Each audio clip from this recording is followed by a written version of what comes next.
hello guys आजिर video मैं आलोचना करिम 10टाके अति गुरुत्वपूर्ण कुएशन्स जिकिटा मैं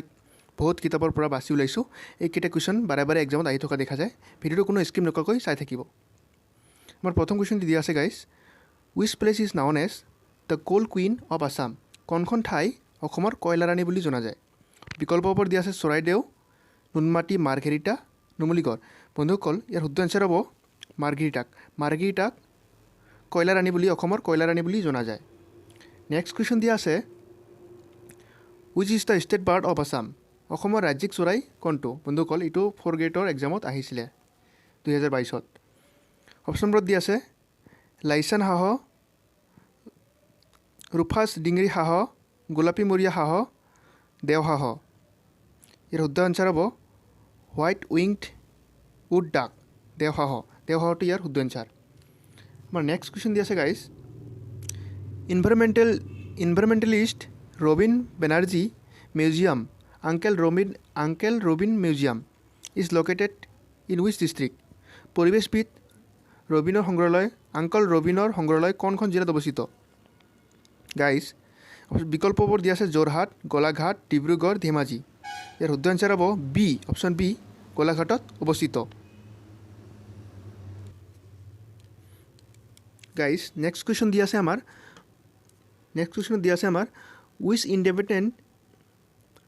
activist is also known as টেকবীৰ কোনজন স্বতন্ত্ৰ কৰ্মীক টেকবীৰ বুলি জনা যায় অপশ্যনবোৰ দিয়া আছে হেম বৰুৱা কুলদীপ চলিহা কুশল কংগৰ নবীন চন্দ্ৰ বৰদলৈ গাইজ ইয়াৰ শুদ্ধ আনসাৰ হ'ব হেম বৰুৱাক অসমৰ টেকবীৰ বুলি জনা যায় এইটো ইম্পৰ্টেণ্ট এটা কুৱেশ্যন মনত ৰাখিব আৰু পাৰিলে কুৱেশ্যনবোৰ নোট কৰিব কুৱেশ্যন এনসাৰবোৰ next question which king conducted the first organized population census in Assam কোনজন ৰজাই অসমত প্ৰথম জনগণনা আৰম্ভ কৰিছিলে বন্ধুসকল এইটো এটা বহুত ইম্পৰ্টেণ্ট কুৱেশ্যনছ অপশ্যনবোৰ দিছে চুহুংমুং চুকাফা ৰুদ্ৰসিংহ চুকাম্ফা বন্ধুসকল ইয়াৰ শুদ্ধ আনসাৰ হ'ব চুহুংমুঙে যিটো পপুলেশ্যন চেঞ্চাছ এইটো আৰম্ভ কৰিছিলে চুহুংমুং আৰু আগৰ ভিডিঅ'ত মই কৈছোঁ বন্ধুসকল যিটো মাটিত জৰীপ কাৰ্য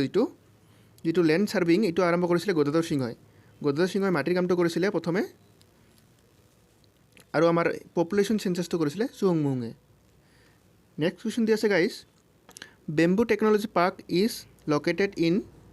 বাঁহ প্ৰযুক্তি উদ্যান ক'ত অৱস্থিত অপশ্যনবোৰত দিয়া আছে বকো ছয়গাঁও আজাৰা মালিগাঁও গাইজ ইয়াৰ শুদ্ধ আনসাৰ হ'ব বি ছয়গাঁৱত বাঁহ প্ৰযুক্তি উদ্যান আছে মানে গোটেই উদ্যানখন বাঁহৰে নিৰ্মিত নেক্সট কুৱেশ্যন দিয়া আছে গাইজ